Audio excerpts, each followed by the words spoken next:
Hi friends, Molton here and welcome back to the LiChess Analyze series. So today's game was sent in by a viewer a while back, Ben, who played a very well played game in the Leningrad Dutch, narrowly missing out on a win, and it ties in well since I'm going to cover the Dutch a lot more in the coming videos.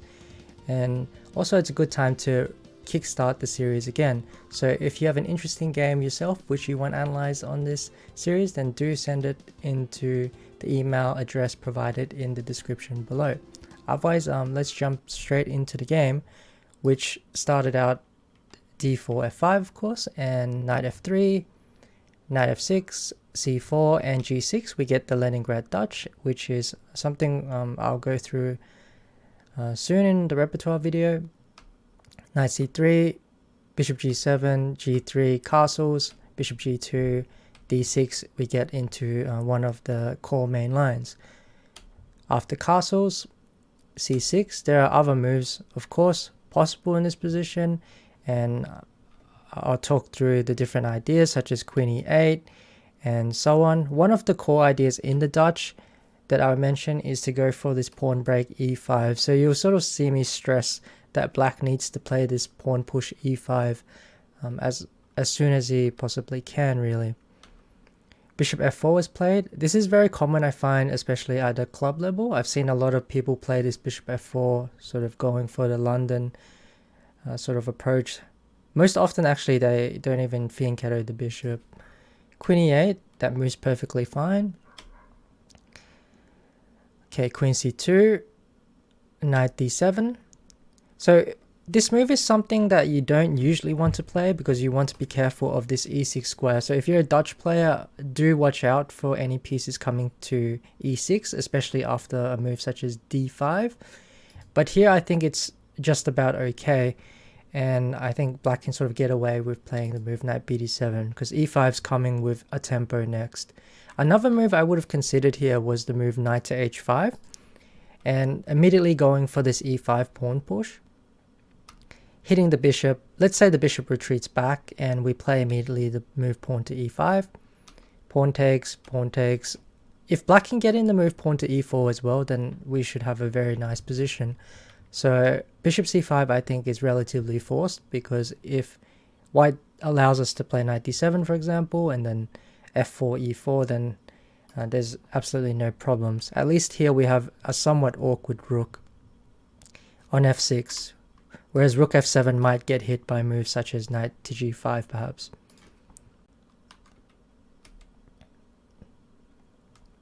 And next move we'll probably follow with the move pawn to e4, and I think black is reasonably okay here, despite the fact that our pieces are a little bit awkward here on the king side. But still, knight d7 played in the game was absolutely fine. d5 makes sense.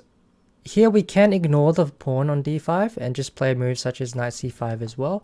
But I feel that this is going to be a little bit harder for us to play because we sort of have to play on the queen side now with ideas such as captures, maybe bishop d7. But I always feel it a little bit awkward because at some point if white manages to get in this pawn with e4, which is a main pawn break from the white side, then we have to sort of deal with pressure along the e file. So instead, Ben played the move pawn to e5, and we get en passant captures. Captures again with the queen. And then we get knight g5, queen goes back to e7, so this is totally fine. The rook goes to d1, knight goes to e5, queen goes to b3, so white is maybe looking to go pawn push, perhaps even sack the rook, and after queen takes then push the pawn. But king h8 sidesteps everything, and that's a very good move by black. Knight retreated back to f3, and again we can consider the move knight to h5. Interesting option. If the bishop goes back, we can even consider pushing the pawn to f4 with some sort of pressure taking place along on the king side. But Ben opts for knight d7, which is also fine, and after knight a4, captures, and knight e5. So this is okay, there's nothing wrong with this. We're putting pressure on the bishop, g5 is coming. We're starting to develop some initiative after we've sort of stabilized our position after playing the move pawn to e5. So queen c2, black played g5, bishop goes back, and f4. So this is very good play by black. So we're getting the bishop into the game here on h3 and f5. The bishop went back and bishop f5. So developing a nice initiative. Bishop went to e4. So it's already a little bit awkward for white, playing the moves such as bishop to e4. So one thing to note when you're attacking on the king side is that if ever you sort of get your pawn advanced to say f3 or f6, this is very, very strong, and it tends to give you a very good initiative. So in this position, bishop takes e4 is very strong, followed by the move pawn to f3. The reason is that not only can white not take this pawn, we're also threatening to perhaps take ourselves, but anytime white pushes, he has to deal with mating threats in the middle game, as well as possible back rank ideas in the end game, because this pawn is very hard to get rid of on the f3 square. But instead black took on g3. Perhaps a slight mistake there, missing an opportunity. So after captures back, we have queen f7, hitting the 2 pawns here, which makes a lot of sense. Rook f1, knight takes on c4 was played, bishop takes, rook goes to e8, queen goes back to c2, and here black played the move rook to e5. But in the notes, black does mention that b5 he feels was probably stronger in this position, just to free up the queen so the queen can perhaps move to h5, which sort of makes sense. At the same time, you sort of want to keep the knight on a4, so I can understand why black didn't want to bring the knight to a slightly more centralized outpost. But b5, knight c3, queen h5 was mentioned here. And after bishop h4, bishop f6, and yeah, we can see that black is developing some strong initiative here, because there's no way for white to really stop the rook entering into the h file very soon. But rook e5 was played, and then we have bishop f4, rook goes to h5, the king goes up, bishop e5, we get some trades of pieces here. You see white is in a little bit of a bind, because he sort of wants to defend the h file, but he at the same time has to defend the f file. So queen e4, rook f5, queen g7 was played. Now black should have a very pleasant attack here. There's a lot of pieces sort of concentrated on this side of the board. Knight f4 is an excellent move.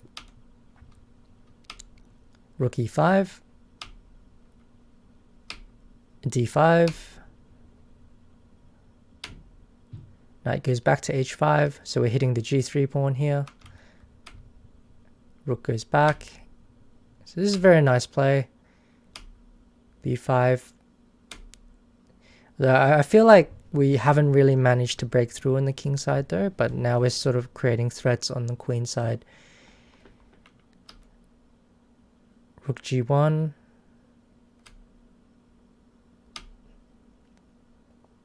Knight f6.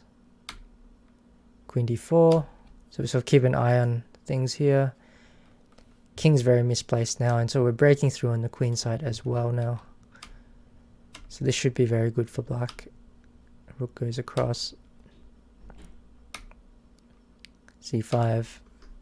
Creating this pass pawn. Queen f4.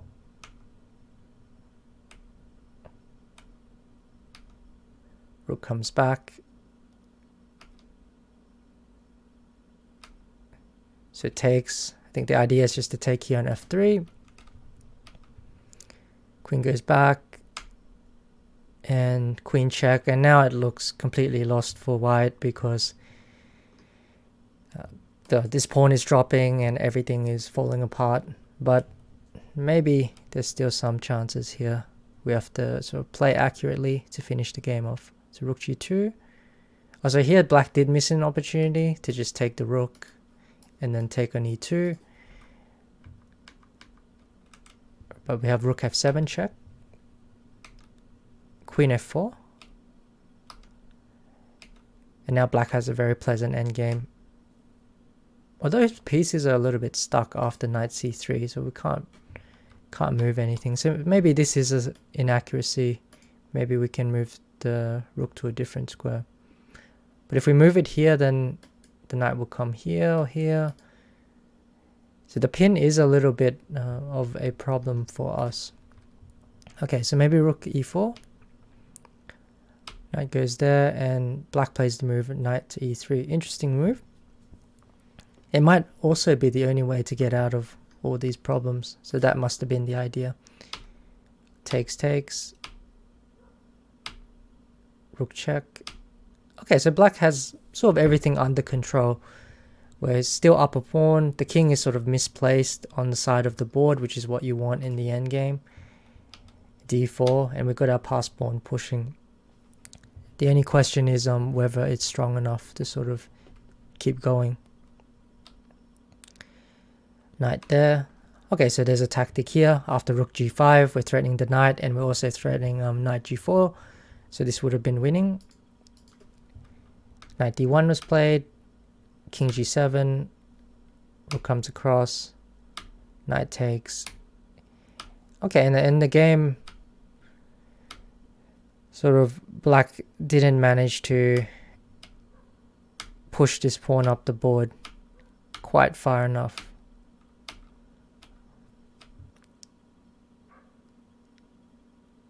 Okay, so we have to play king to d7 here, because otherwise we have this rook check on d8.